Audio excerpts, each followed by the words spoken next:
Hello, what's going on? It's Mr. Beard here with your class recap for both Wednesday and Thursday, March 13th and 14th. Let's start with Wednesday. We opened with a bell ringer on inferences. Now remember, inferences are putting two and two together, using the evidence at hand to come to a conclusion based on that evidence. It's like making an educated guess based on the facts available to you.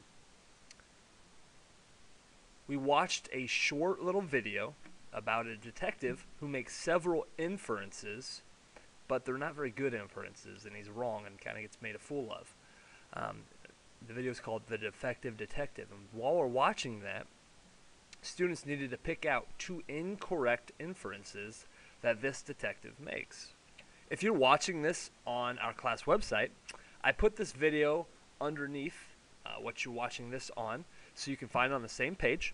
If not, you can Google Defective Detective, and you'll find this video. It's a public video. It actually won a Student Oscar, Student Academy Award for animation. So, pretty good little video to watch, especially when you're looking for inferences. The reason we're looking at inferences is that we're going to read a poem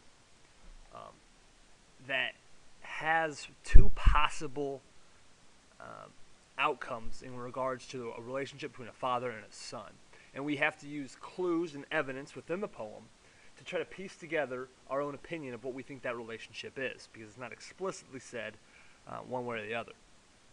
But there's two main possibilities that have been put forth in this poem. One, the father in this poem is abusive toward his son.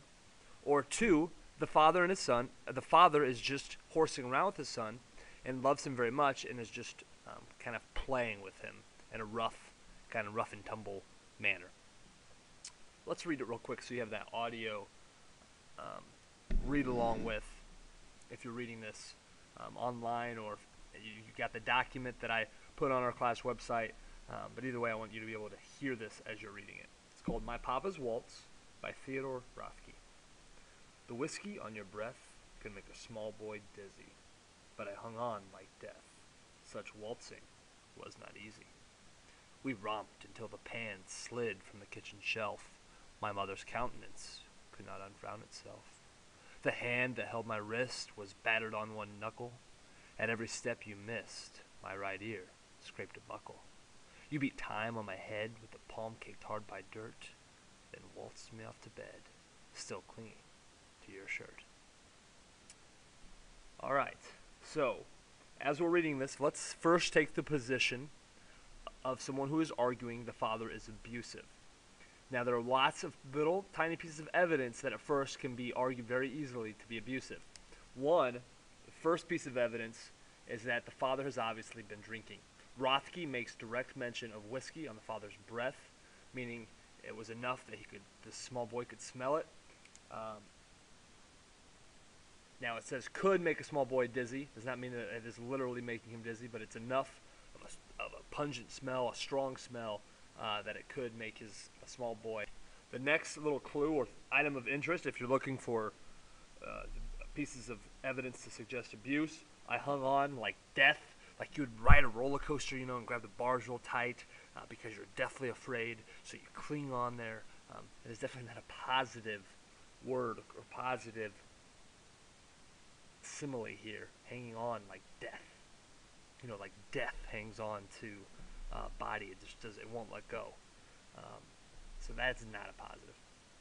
We romped until the pans slid from the kitchen shelf. My mother's countenance, or her facial expression. Her facial expression. Your countenance is like if you're smiling, you have a friendly countenance, a friendly facial expression. But her countenance, her facial expression, could not unfrown itself. Frowning is a sign of displeasure. So that is another negative. The hand that held my wrist, so he's holding on tightly to his son's wrist as they're dancing. FYI, I kind of assumed you would know. Maybe that's probably a dangerous assumption on my part, because waltzing, ballroom dancing is not as popular as it used to be, although we do have shows like Dancing with the Stars. If you've ever watched that show, you may have seen a dance called the waltz, which is a ballroom type of dance.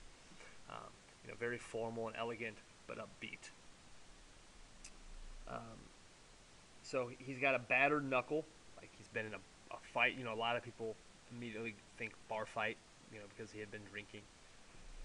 At every step you missed, my right ear scraped a buckle. So that, again, that pain element there.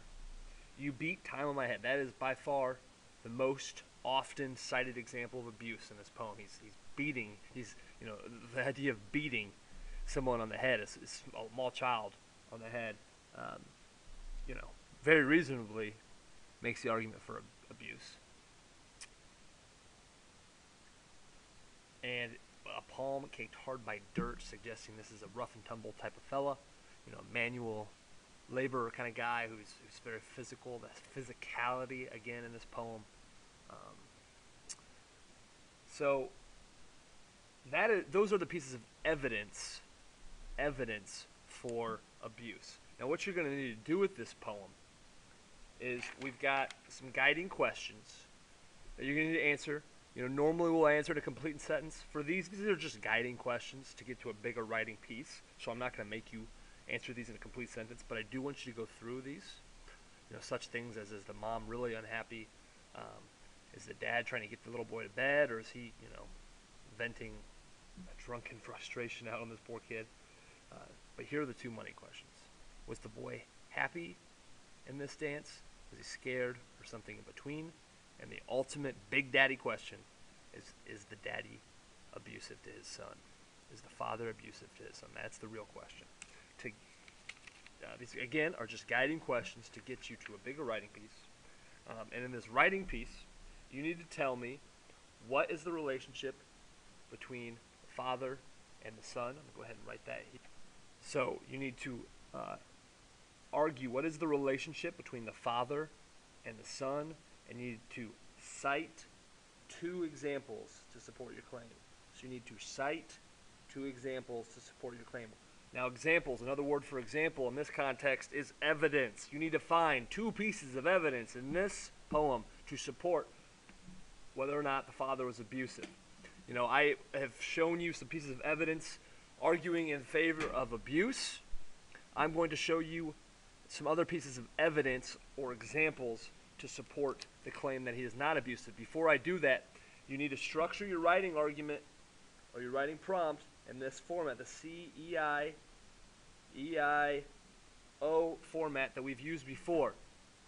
Again, this is a format that you can use on all kinds of writing prompts, ranging from very informal writing prompts in class to the ECA on the iStep next year. C in this little acronym stands for change. Change the prompt into your topic sentence. Change the question into your topic sentence. The prompt in this case is, what is the relationship between the father and son? So we could change that by saying the relationship between the father and son is one of abuse, or is one of love in play, or boisterous play. So change. C stands for change. E stands for, of course, evidence. Because that's what we're doing here. We're finding evidence, and right there it's built in. Two pieces of evidence. Two E's, two pieces of evidence. Interpret. Interpret. And O stands for O, as in wrapping it up. Oh, I'm concluding on a strong argument. So we're interpreting the evidence we have, or the examples that we have, and we're providing two of those pieces of evidence or examples. All right, so let me show you some evidence really quickly in favor of him not being abusive, which is, by the way, the position I take. Although there is no right or wrong answer, I think more evidence, when you take it all in, points in favor of them not being an abusive relationship.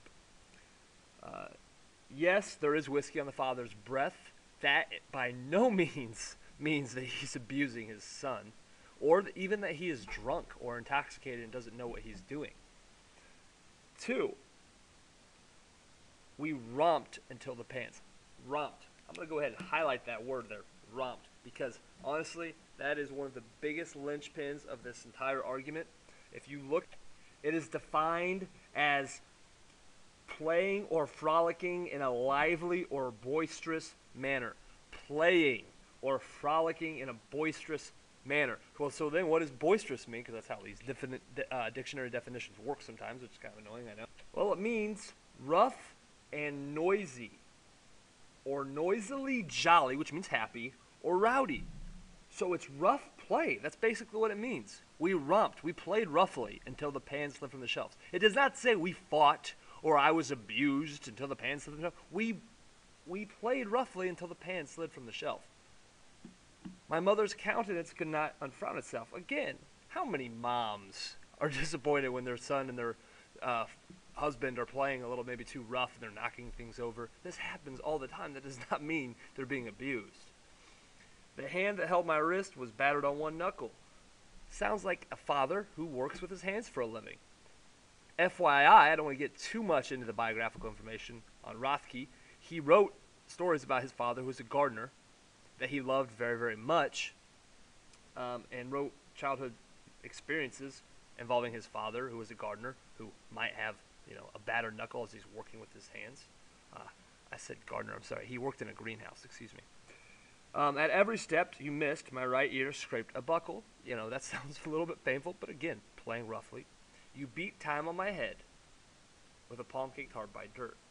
This does not mean that he's slapping his son on the head. He's just patting his time on his son's head. Again, maybe a little rough, maybe not ideal, but this does not demand abuse. Then waltz me off to bed, and I've got this underlined, still clinging to your shirt. If romp to me is the linchpin of this argument of just fun play and just rough play, then this is second place. Still clinging to your shirt. Clinging gives us that vibe of like having, a positive, like you don't want to let go. I'm clinging onto it because I don't want to let it go. I'm having fun. I don't want to have this moment end. To me, this sounds like a really joyful moment. And he's clinging onto his shirt because he doesn't want to go to bed. He's having fun with his dad. You could say he's scared, he's holding on, but clinging is not the kind of word you use when you're scared. It's the kind of word, it's a positive connotation. But again, I obviously feel that is the right argument, but it is not the only argument. And I think you could argue the other side, and in fact it has been argued rather well. All right, really quickly, we're going to go through Thursday's class recap. We did a lot more in-class group activity stuff. Not a whole lot that I can walk you through and teach you in this video, so it'll be a little bit shorter. We started with our bell ringer, which was to write a sentence that contains an adjective, not just an article adjective, but an actual adjective, a preposition, which remember those tell you location, and a coordinated conjunction, one of the fanboys, for, and, nor, but, or, yet, so. They coordinate either groups of words, phrases, or clauses. So you can get a little creative here. So there's some really good ones. So I always appreciate that when you guys bring your creativity. And you certainly did that today. So good job. After that, we did a little group activity as far as practicing writing structure. If you remember on Tuesday, we looked at some examples or sample reviews, movie reviews, and we tried to structure our own writing after those good reviews. We wrote some reviews on our favorite movies and then structured our writing the same way they had, like, having a summary, having an opinion piece, giving details about the movie without giving spoilers. The whole idea is to write within structure and to organize our writing and work on that trait of organization within our writing.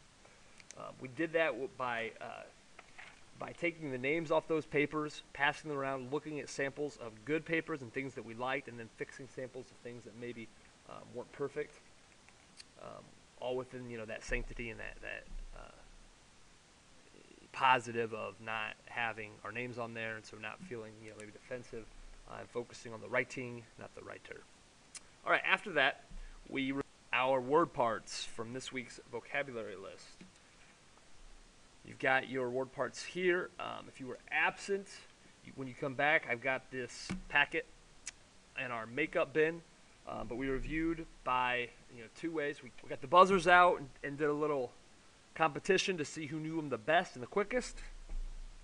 And then we got into groups and got the whiteboards out. And I gave the students a word part, and they had to give me its meaning, and then give me as many examples as they could. Whoever came up with the most examples, as long as they had the meaning, won that round. And then at the end of that, we came up with our overall winner. All of this is in order to review for our quiz, our weekly vocab quiz, which is tomorrow, Friday, the 15th of March. If you were absent, obviously you'll get as many days you were absent to make that quiz up. And hopefully you are taking this time at home to study those words and complete this packet. That's it for Wednesday and Thursday's class recap. Thanks so much for listening on this longer recap video. And we look forward to seeing you back in class as soon as possible. Take care.